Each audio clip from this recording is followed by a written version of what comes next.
Bom dia, pessoal, tudo bom? Espero que seja tudo bem com vocês, que vocês estejam cada vez mais adaptados a essa nova situação, né? Estamos vendo que está bem complicado as coisas, então a gente vai procurar fazer o máximo possível para que vocês, pelo menos, possam pegar alguma coisinha dessas matérias que vocês já viram na vitrine de vocês, né? Acho que no primeiro ano, não sei se na nona série. Bem, pessoal, na aula passada nós estávamos falando sobre ligações químicas, né? Ligações iônicas. Até vocês foram muito bem no testinho, todo mundo tirou nota máxima, porque erraram, não, acho que nem erraram nada, foram muito bem. Mas enfim, gente, eu queria falar alguma coisa só para a gente fixar bem as características das ligações iônicas. Lembra que tinha o melô das ligações iônicas, que era quando um metal se liga com um outro não metal, a ligação é iônica e o composto é um sólido cristalino. Altos pontos de fusão e também de ebulição. Sou bom condutor de eletricidade quando na água fundido, também sou duro e quebra de ferro. Então, pessoal, só para vocês não esquecerem isso, lembrarem que todos os compostos iônicos são sólidos na temperatura ambiente e, embora sejam constituídos por íons, né, eles não conduzem a corrente elétrica quando no estado sólido. Por quê?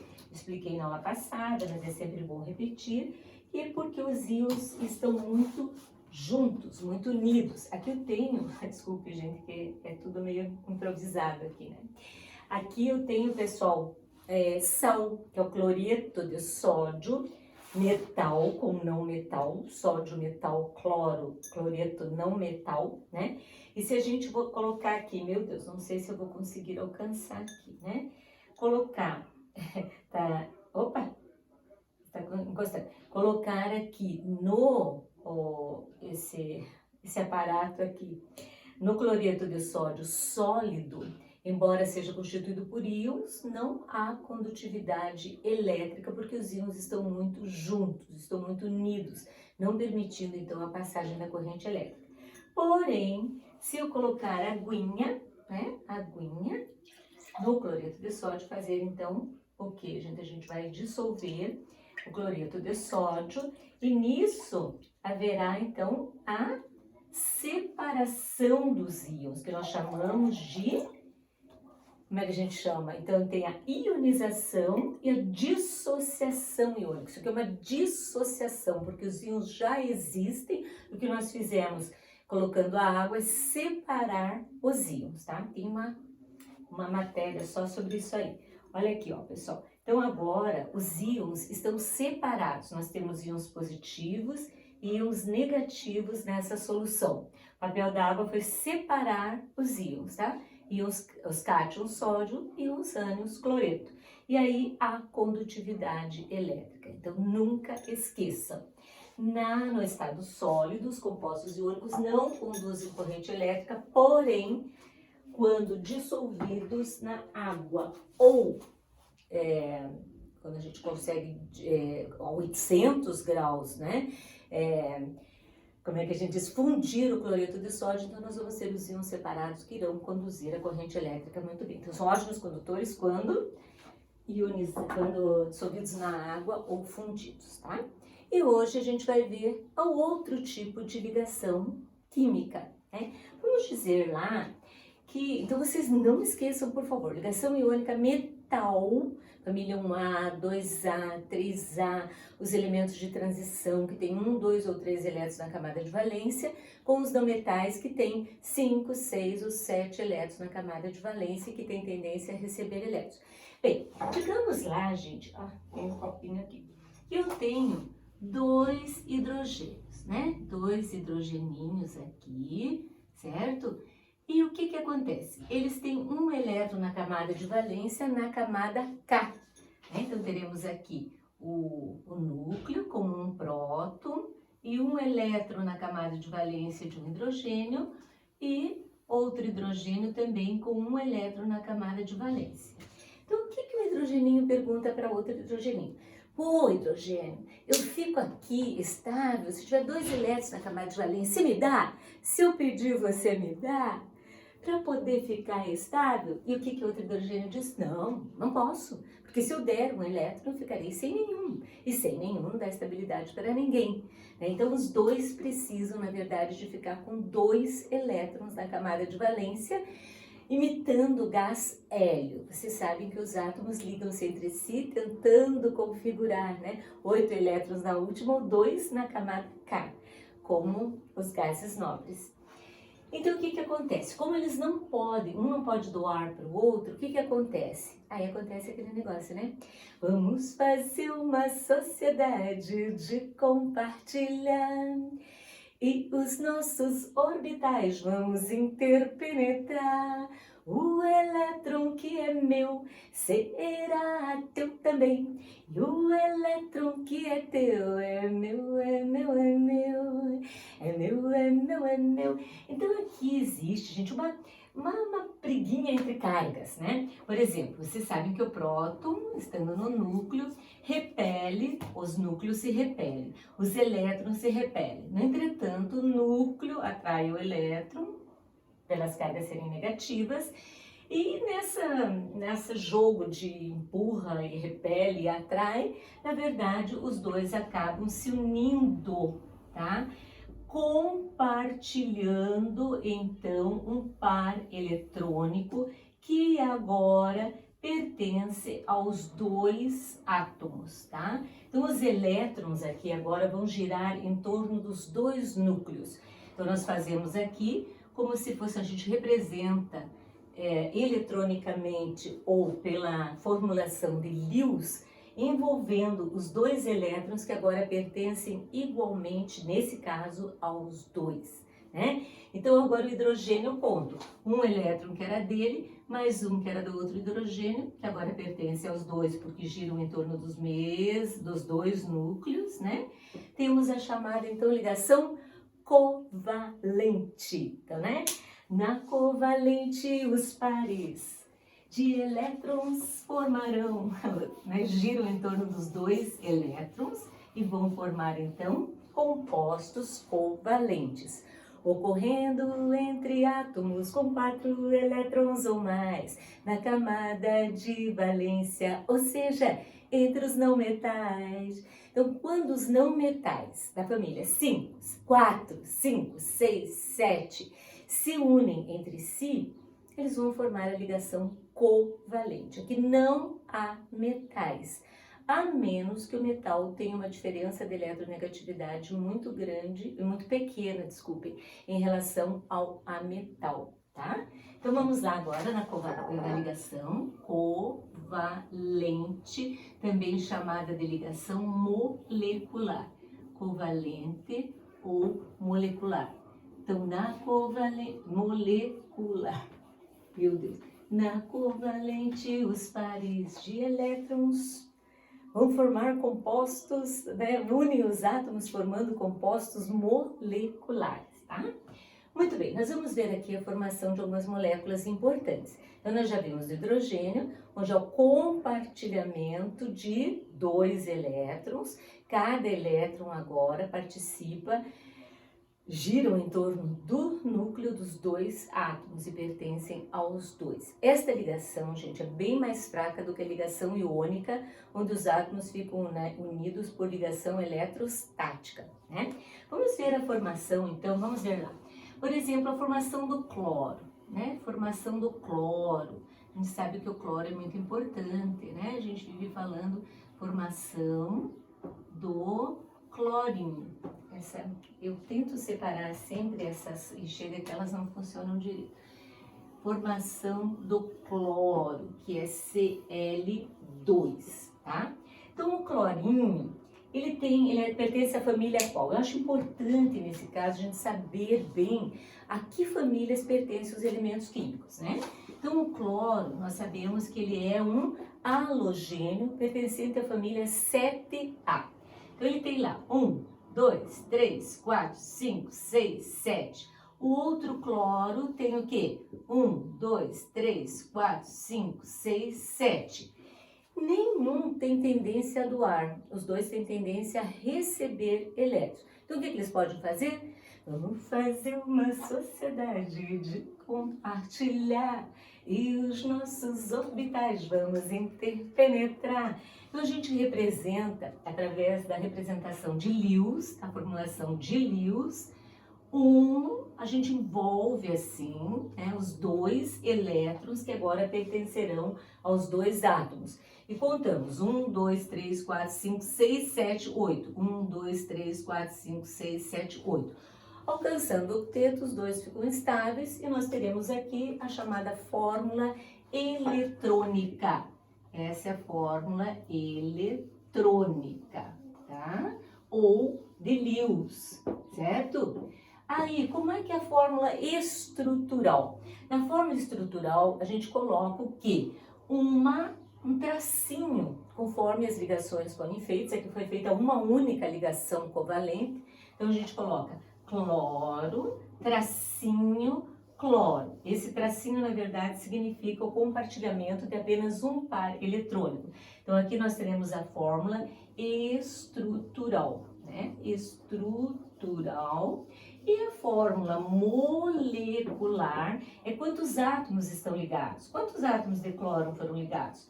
2. Então, Cl2 seria a fórmula molecular. Por favor, não vão confundir com os compostos iônicos. Nos compostos iônicos, como eu tinha mostrado no comecinho para vocês, o cloreto de sódio não forma molécula.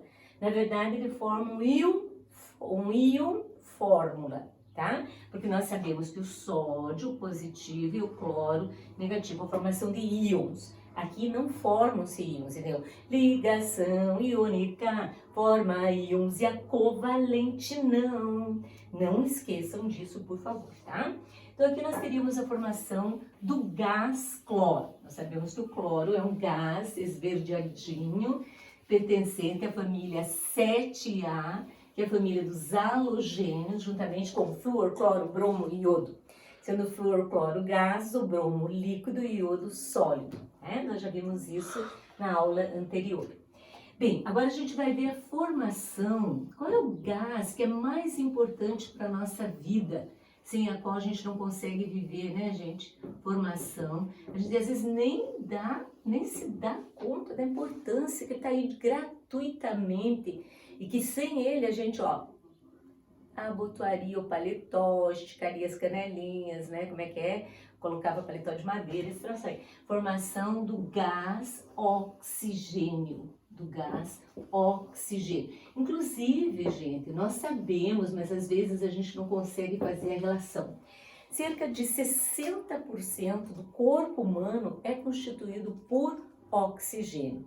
E a gente vai acrescentar também o nitrogênio, o hidrogênio e o carbono, os elementos organógenos, o nhoque, o chum, né, gente? Então, vamos lá. Formação do gás oxigênio. Que família pertence ao oxigênio? Os 7 porquinhos, os seus seios têm poder, Lívia, que é oxigênio, enxofre, selênio, telúrio, polônio, os seus 7 porquinhos, né? E o Lívia seria o livermore, né? Então, o oxigênio, ele tem número atômico igual a 8. Você sabe que o número atômico é igual ao número de elétrons também. O número de prótons é igual ao número de elétrons. Então, o oxigênio, na representação de Lewis, 1, 2, 3, 4, 5, 6. O outro oxigênio, 1, 2, 3, 4, 5, 6, né? Então, o que acontece? Dá para fazer ligação iônica? Não, nenhum tem tendência a doar, os dois têm tendência a receber elétrons. Então, ambos vão fazer o quê? Na verdade, o que tem que fazer? Compartilhar. Vamos fazer uma sociedade de compartilhar e os nossos orbitais vamos interpenetrar. É como se fosse assim, ó, pessoal, para vocês entenderem melhor. Não é bem assim, porque os orbitais não são quadradinhos, né? Os orbitais, na verdade, são halteres e vai ter uma aula especial para isso. Mas vamos dizer que eu tenha um orbital com um único elétron, com um spin aqui, né? E um outro aqui, um oxigênio, aqui outro oxigênio, E o outro oxigênio tem também um orbital incompleto com o elétron de espinho oposto.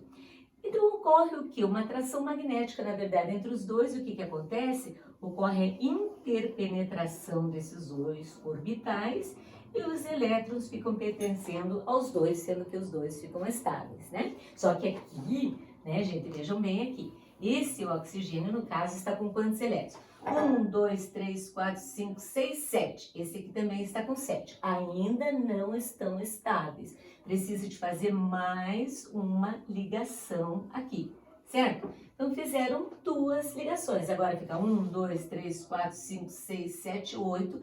E esse aqui é a mesma coisa. 1, 2, 3, 4, 5, 6, 7, 8. Os dois ficaram estáveis. Aquela ligação anterior que a gente fez com o cloro, nós chamamos de ligação covalente simples. Aqui eu tenho uma ligação covalente dupla, porque houve a necessidade de compartilhar dois pares de elétrons. Então, uma ligação covalente dupla. Essa é a fórmula. A fórmula o quê mesmo? Eletrônica ou de Lewis, tá? Não vou ficar repetindo toda hora porque para escrever aqui fica mais difícil. Então, a fórmula eletrônica, quando aparecem os elétrons e como é que eles foram compartilhados. A fórmula molecular, não é molecular, desculpe. A fórmula eletrônica, a fórmula estrutural. Vou colocar aqui, estrutural. Preste bem atenção, quem ainda não sabe direitinho, vamos aprender agora para sempre, né? Então, O vai ligar-se com o outro O através de uma ligação dupla, tá? Foram compartilhados dois pares eletrônicos. E a ligação molecular é aquela que todos vocês sabem, a fórmula molecular, perdão, seria O2, né?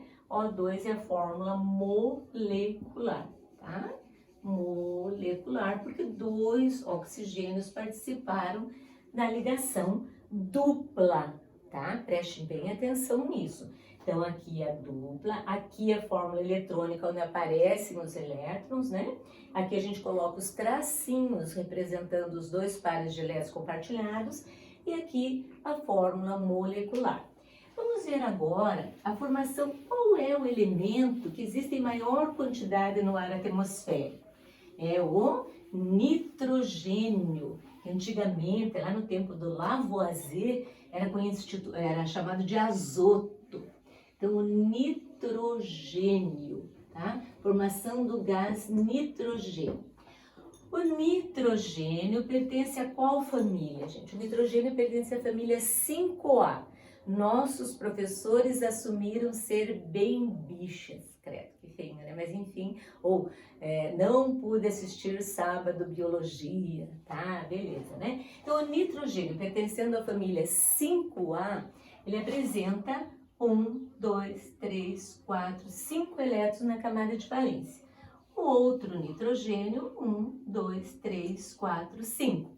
Então, o que eles podem fazer? Um não pode doar para o outro, eles vão compartilhar, né? Vou fazer uma sociedade de compartilhar. Compartilha um par eletrônico. Como é que fica? 1, 2, 3, 4, 5, 6. Nenhum está estável. Eles podem compartilhar mais um par eletrônico, né?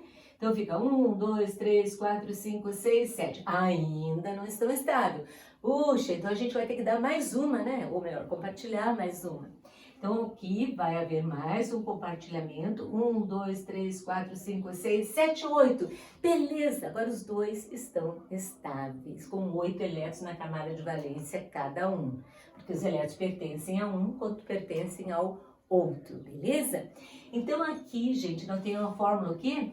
Fórmula de Lewis, ou fórmula eletrônica, onde aparecem os elétrons da camada de valência e as respectivas, como é que a gente diz aqui, essa formação, a gente englobando os dois elétrons para dizer que houve, então, essa combinação eletrônica que agora os elétrons pertencem aos dois, né? Então, fórmula eletrônica, aparecendo todos os elétrons. Temos a ligação agora estrutural, fórmula estrutural. Quantos pares de elétrons foram compartilhados? 3. Então, eu vou dizer primeiro par de elétrons, segundo par de elétrons, terceiro par de elétrons.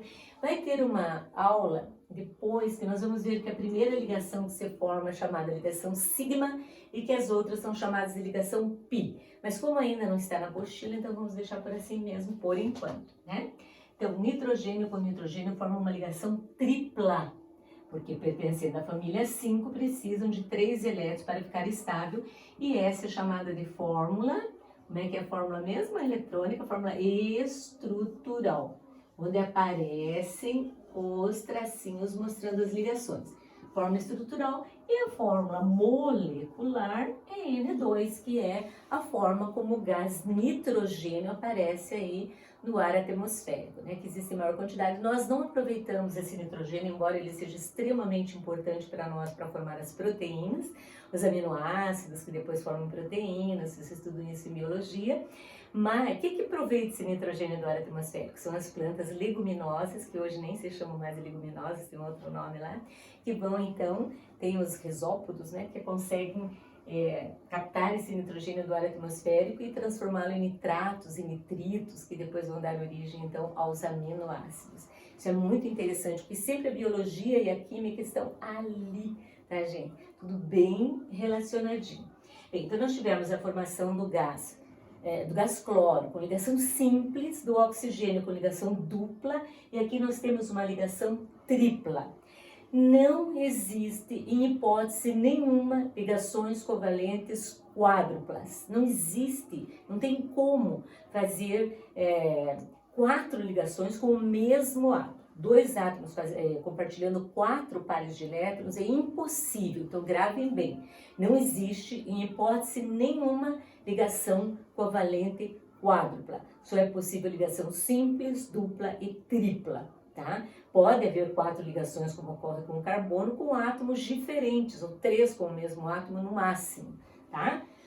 Muito bem, então essas são as ligações covalentes normais, tá? A gente diz ligações covalentes normais, onde os átomos entram com 1 elétron, 2 elétrons, no máximo 3 elétrons para fazer as ligações. Então, são chamadas ligações covalentes simples ou normais. Agora eu queria falar para vocês aqui, qual é o gás que nos protege dos raios ultravioletas do Sol? É o ozônio, né? Então, o ozônio, nós sabemos que a fórmula do ozônio é O3. E se vocês, nós acabamos de ver agora que o oxigênio, quando se liga com outro oxigênio, ele faz uma ligação dupla, né? E forma O2. E nesse caso aqui, por que forma O3? Então aí nós temos uma forma diferente, uma fórmula assim, como é que pode ser, um tipo diferente de ligação covalente, tá? Não deixa de ser ligação covalente ou molecular, mas é assim. Então vamos colocar lá, eu sei que tem 3 oxigênios, já vão gravando como é que esses oxigênios se dispõem no espaço, também terá uma aula especial para isso, tá? Então é na fórmula assim de angular em V, tá? Que seria 1, 2, 3, 4, 5, 6. 1, 2, 3, 4, 5, 6. Fórmula eletrônica. 1, 2, 3, 4, 5, 6. Tá? Os 6 elétrons em cada átomo de oxigênio, porque o oxigênio é um calcogênio. Não esqueçam disso. Bem, o que vai acontecer aqui? Então, tanto faz com um como com o outro, vai haver uma ligação covalente normal. Esse par de elétrons pertence agora aos 2 oxigênios. Ambos terão agora 7 elétrons na camada de valência. E aqui vocês não podem esquecer de uma coisa extremamente importante. Enquanto eu não termino a minha relação com alguém, eu não posso começar uma relação com outro. Não pode haver isso nem no mundo dos átomos, nem no mundo real. Né? Então, se eu quiser me comunicar agora com esse oxigênio, eu preciso primeiro acabar o meu caso com esse aqui. Então, eu tenho lá 1, 2, 3, 4, 5, 1, 2, 3, 4, 5, 6, 7. Os dois têm 7 elétrons na camada de valência. Eu não posso fazer nenhuma ligação com esse aqui enquanto os dois não estiverem estáveis com 8 elétrons na última camada, na camada de valência. Então, vai haver aqui mais uma ligação, tá? Uma ligação dupla, então, certo? Então, Agora sim, 1, 2, 3, 4, 5, 6, 7, 8. Se você contar aqui também vai dar 8 elétrons. Os dois estão satisfeitos. Mas o outro oxigênio fica lá, e eu, o que eu faço? Agora eu estou ali instável, eu só tenho 6 elétrons, e agora o que eu vou fazer? Aí, um deles, qualquer um, mas vamos colocar esse aqui, o oxigênio, como ele já alcançou o octeto e tem 2 pares de elétrons disponíveis, o que ele faz? Ele empresta, então, agora um par eletrônico para o outro oxigênio. Então, agora, não está sendo, vejam bem, não está havendo o compartilhamento de um único elétron, um meu, um teu, mas 2 meus para o outro lá. Então, isso aqui chama-se ligação dativa ou coordenada. Ligação coordenada ou dativa. Quando não é um elétron de cada elemento do par, mas um elemento, não é que doa, tá? Compartilha os 2 elétrons com o outro, como se fosse uma sociedade em que eu entrasse com nada e o outro entrasse com tudo, né? Ele vai entrar com 2 e eu não vou entrar com nada. É como se fosse assim, ó. Não é bem assim, mas para a gente entender. Vejam bem, vamos dizer que aqui eu tenho um orbital que está vazio e o outro orbital está completo, tem 2 elétrons. E haverá então a interpenetração desses orbitais. Um estaria vazio, o outro entraria com os 2 elétrons. Porém, agora os 2 elétrons pertencem aos 2. Então, na verdade, essa ligação é chamada de dativa ou coordenada. Coordenada, que vai explicar muitas ligações que a gente às vezes não consegue entender. Por que O3, né? Então, aqui a ligação eletrônica, a ligação molecular é como, gente? Molecular não, perdão, molecular é O3, né? Seria a ligação estrutural. 2 pares eletrônicos foram compartilhados aqui e houve uma ligação dativa com outro oxigênio. A fórmula do ozônio é angular em V, tá? Não é linear, no caso. Depois a gente vai estudar, tem uma aula especial só para isso, que são a geometria molecular, tá? Mas vocês já vão gravando essas moléculas importantes. Hoje em dia, no meu tempo, tinha que ter essa flechinha. Hoje em dia não precisa da flechinha, tá? Só um risquinho, eu já tenho que entender que se tiver só um risquinho e esse aqui tem 6 e esse aqui é 6, já tem os 8 e esse aqui tinha 6, eu tenho que entender que essa ligação aqui é coordenada dativa, mesmo que não tenha a flechinha. Pela flechinha seria mais fácil de a gente determinar, né? Mas poderia ser assim, a ligação então coordenada dativa, na fórmula estrutural e na fórmula molecular seria O3, que é então o ozônio. O ozônio apresenta então uma ligação, 2 ligações covalentes simples e uma ligação dativa ou coordenada. Mesma coisa, gente, ocorre com o monóxido de carbono. A gente conhece o dióxido de carbono, que é um composto importante, né? Tem que ter dióxido de carbono na atmosfera, sim, só não pode ter excesso, quando é excesso de queimadas, excesso de liberação de combustíveis fósseis, tá? Então, o excesso de dióxido de carbono não é bom. Inclusive, ele pode ser até tóxico para nós em uma determinada concentração. Se ele tem uma concentração muito alta e falta oxigênio, a gente pode até se intoxicar com dióxido de carbono. Mas o dióxido de carbono, a ligação é assim, ó, gente. Carbono tem 1, 2, 3, 4, oxigênio tem 1, 2, 3, 4, 5, 6. Outro oxigênio, 1, 2, 3, 4, 5, 6.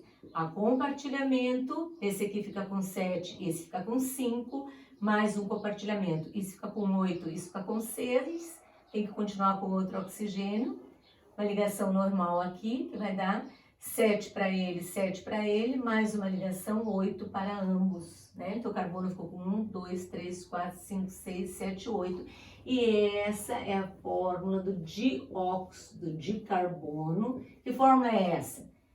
Eletrônica. Essa estrutural e essa molecular. O dióxido de carbono é linear. Depois a gente vai estudar por quê. Não sei, você deve ter estudado no primeiro ano, a gente já esqueceu isso dali, né? Mas como eu explicaria, pessoal, o monóxido de carbono, que é obtido, na verdade, pela combustão incompleta de compostos que têm carbono? Então, quando a combustão é completa, libera dióxido de carbono. Quando essa combustão é incompleta, tem-se uma quantidade insuficiente de oxigênio, nós temos um monóxido de carbono, que é um gás incolor, insípido, inodoro e muito perigoso. Ele é extremamente tóxico, né? Por quê? Porque a nossa hemoglobina, que liga-se com o oxigênio, tá? O ferro lá liga-se com o oxigênio para ter o funcionamento normal, a respiração celular, beleza? A hemoglobina tem 200 vezes mais afinidade com o monóxido de carbono do que com o oxigênio. Então, se tiver monóxido de carbono em excesso no ambiente, a hemoglobina vai ligar-se com o monóxido de carbono, que é extremamente tóxico, não vai fazer respiração celular nenhuma e a gente vai morrer por apóxia, né? Por falta de oxigênio, então. E a gente ouve falar muitas mortes por monóxido de carbono, quando? Principalmente quando tem o chuveiro é a gás, né? Não é por eletricidade. Quando o chuveiro é a gás em apartamentos no inverno, é muito perigoso. Lembra aquela família toda que morreu lá no Chile? Eu acho que tinha problemas lá eles não sabiam, né? No aquecimento deles lá, eles acabaram todos intoxicados por monóxido de carbono. E como ele não tem cheiro, e a pessoa começa a aspirar aquele monóxido, vai acabar ficando tontinha, com dor de cabeça, vai ficando assim, na verdade, com náuseas, mas são sintomas que, enfim, a pessoa não percebe que está sendo envenenada, na verdade, né? E não toma providência, às vezes, em tempo hábil, porque se ele sair e respirar puro, ele até pode amenizar a situação e viver, tudo bem, não vai morrer, não. Mas se ficar um bom tempo aspirando isso aqui, babau, né? Eu tinha até uma vizinha que uma vez aconteceu isso, ela estava tomando banho no chuveiro a gás, né? Com o marido, tá? Numa banheira lá, sei lá o que. Daí disse que ela começou a se sentir, assim, que ela ia indo, assim, começou a ficar tonta, tá? Daí num momento ela lembrou dos filhos, né? Por Deus, né? Lembrou dos filhos lá, imediatamente ela arranjou força, olhou pro marido dela já estava desmaiado. Isso é experiência verdadeira mesmo, né? Aí ela conseguiu uma força para bater na porta, para o pessoal poder arrombar a porta e daí os dois se salvaram, claro, mas a gente sabe de muitas mortes no inverno por causa do monóxido de carbono dessa forma aí. Então, o que acontece aqui, gente? Então, o carbono, ele tem 1, 2, 3, 4 elétrons na camada de valência, família 4A. O oxigênio tem 1, 2, 3, 4, 5, 6. Então, vamos fazer uma sociedade de compartilhar. Então, eles vão compartilhar um par eletrônico, né? O carbono fica com 5, o oxigênio fica com 6. Mais um compartilhamento para que o carbono para que o oxigênio adquira os 8 elétrons. 1, 2, 3, 4, 5, 6, 7, 8. Porém, para esse carboninho, ele ainda não está estável, ele precisa de um par eletrônico todo para ficar estável, né? 2 elétrons. Mas eu não quero chamar mais um oxigênio, porque eu não quero formar CO2, eu quero formar monóxido de carbono. Então, nesse caso, explica-se essa fórmula do monóxido de carbono com oxigênio só quando o oxigênio fornece ao carbono um par eletrônico todo, que é através da ligação dativa ou coordenada, tá? Então, 2 ligações covalentes simples e uma ligação dativa ou coordenada. Então, são os tipos de ligações covalentes. Ligação covalente simples, quando cada átomo compartilha com o elétron do par. E ligação dativa, quando um único átomo fornece os 2 elétrons e o outro entra com nada, né? Muito bem. Agora, ainda temos como classificação da ligação covalente ou molecular se ela é apolar ou se ela é polar. Gravem bem isso, gente, tá? Tem muita gente que não consegue entender. O que é A? A quer dizer não. O que quer dizer polar? Polos. O que é polo? Polo positivo e um polo negativo. Na ligação iônica, a ligação é totalmente polar, porque um deu elétrons por positivo e o outro que recebeu elétrons por negativo. Agora, a ligação covalente pode ser apolar, não ter polos, positivo nem negativo, porque não forma íons, né? E depois a gente vai ver outro caso. Quando eu tenho uma ligação covalente apolar, não polos, não tem polos. Quando átomos que têm a mesma eletronegatividade compartilha elétrons, tá? Por exemplo, a molécula do cloro, do gás oxigênio, do gás nitrogênio. Não há diferença de eletronegatividade entre os dois átomos que estão compartilhando elétrons. Se não há diferença de eletronegatividade, os elétrons estarão distribuídos igualitariamente. Da mesma forma que esse cloro está com a posse dos elétrons, esse também. Então, uma distribuição assim bem homogênea entre os elétrons, tá? Então, tem uma ligação covalente apolar, quando os átomos que se ligam entre si não têm diferença de eletronegatividade entre si. Eletronegatividade, se vocês assistiram àquela aula da semana passada, é a tendência de um átomo em atrair os elétrons numa ligação covalente. Aqui, a força de atração é igual. Então, não forma-se polos, tem uma ligação covalente apolar. E nós temos também a ligação covalente polar, polarizada. Então, os compostos covalentes polares, tá? Polar é quando a diferença de eletronegatividade entre os átomos que estão fazendo a ligação covalente. Então, por exemplo, o hidrogênio tem um elétron, o clorinho tem 1, 2, 3, 4, 5, 6, 7. Eu passei para vocês já a lista de compostos em ordem decrescente de eletronegatividade, que seria fui ontem no clube, briguei, o Ivo que saiu correndo pelado, ha. Então, entre o hidrogênio e o cloro, há uma grande diferença de eletronegatividade. O cloro é muito mais eletronegativo. Então, embora os dois façam uma ligação covalente, cada um entra com um elétron, né, bonitinho, o hidrogênio ficando estável com 2 elétrons e o cloro com 8 aqui, há entre eles uma diferença muito grande de eletronegatividade. Então, o cloro tem muito mais tendência a atrair os elétrons, né? Lembram lá? Quando o cloro vem passando, tão gasoso e esverdeadinho, faz os elétrons suspirar, uau! Quando ele passa, os elétrons perdem a calma, pulam, gritam, se agitam e comentam, cloro é demais. Então, e eu vou atrás. Então, aqui, gente, os elétrons, embora pertençam ao hidrogênio e também ao cloro, eles estarão mais deslocados para o lado do átomo mais eletronegativo. A gente diz aqui se forma uma região de alta densidade eletrônica. Essa densidade eletrônica seria para o lado os elétrons vão com maior facilidade, para o átomo mais eletronegativo, embora, enquanto os dois estejam unidos, os elétrons pertencem aos dois. Mas, mesmo assim, forma-se um ligeiro polo positivo para o lado do hidrogênio e um polo negativo para o lado do cloro. Não é uma carga real, é um polo, uma polaridade maior, negativa para o lado do cloro, por ser mais eletronegativo, e uma polaridade menor aqui para o lado do hidrogênio, porque ele é menos eletronegativo.